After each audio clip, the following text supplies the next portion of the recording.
സംസ്ഥാന എഞ്ചിനീയറിംഗ് പ്രവേശന പരീക്ഷയായ കീമിന്റെ റാങ്ക് പട്ടിക ഹൈക്കോടതി റദ്ദാക്കി. പരീക്ഷ കഴിഞ്ഞ ശേഷം പ്രോസ്പെക്ടസ് ഭേദഗതി വരുത്തിയത് ചോദ്യം ചെയ്ത് സിബിഎസ്ഇ വിദ്യാർത്ഥികൾ നൽകിയ ഹർജിയിലാണ് ഹൈക്കോടതിയുടെ ഉത്തരവ്.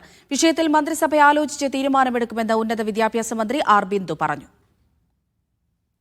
കീം എൻട്രൻസ് പരീക്ഷയിൽ സ്റ്റേറ്റ് സിലബസ് വിദ്യാർത്ഥികൾ പുറകിലാവുകയും സിബിഎസ്ഇ സിലബസ് വിദ്യാർത്ഥികൾക്ക് മുൻഗണന ലഭിക്കുകയും ചെയ്യുന്ന സാഹചര്യത്തിലാണ് സർക്കാർ മാർക്ക് ഏകീകരണ ഫോർമുല നടപ്പിലാക്കിയത്. എന്നാൽ മുൻ വർഷങ്ങളിൽ നിന്ന് വ്യത്യസ്തമായി കണക്കിന് അധിക വെയിറ്റേജ് നൽകി നടത്തിയ പുതിയ ഫോർമുലയാണ് വിദ്യാർത്ഥികൾ ചോദ്യം ചെയ്തത്. എൻട്രൻസ് പരീക്ഷയുടെ റിസൾട്ട് വന്ന ശേഷം പിന്നീട് നടത്തിയ ഭേദഗതി അംഗീകരിക്കാനാവില്ലെന്നാണ് കോടതി കണ്ടെത്തിയത്.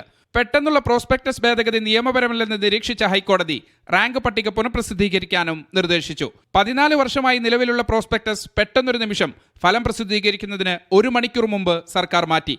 എന്നാൽ കളി തുടങ്ങിയ ശേഷം പാതി വഴിയിൽ നിയമം മാറ്റാനാകില്ലെന്ന് ഹൈക്കോടതി നിരീക്ഷിച്ചു. വിഷയത്തിൽ മന്ത്രിസഭ ആലോചിച്ച് തുടർ നടപടികൾ സ്വീകരിക്കുമെന്ന് ഉന്നത വിദ്യാഭ്യാസ മന്ത്രി പ്രതികരിച്ചു. അത് ക്യാബിനറ്റിൽ കൂടി അംഗീകരിച്ചതിന് ശേഷമാണ് അത് നടപ്പാക്കിയത്. അതുകൊണ്ട് തന്നെ കോടതിയിൽ നിന്ന് ലഭ്യമായിട്ടുള്ള വിധി മുഖ്യമന്ത്രിയായും ക്യാബിനറ്റ് മറ്റ് മിനിസ്റ്റേഴ്സുമായിട്ടൊക്കെ ചർച്ച ചെയ്ത് തീരുമാനമെടുക്കാമെന്നാണ് കരുതുന്നത്. മീഡിയ 1 കൊച്ചി.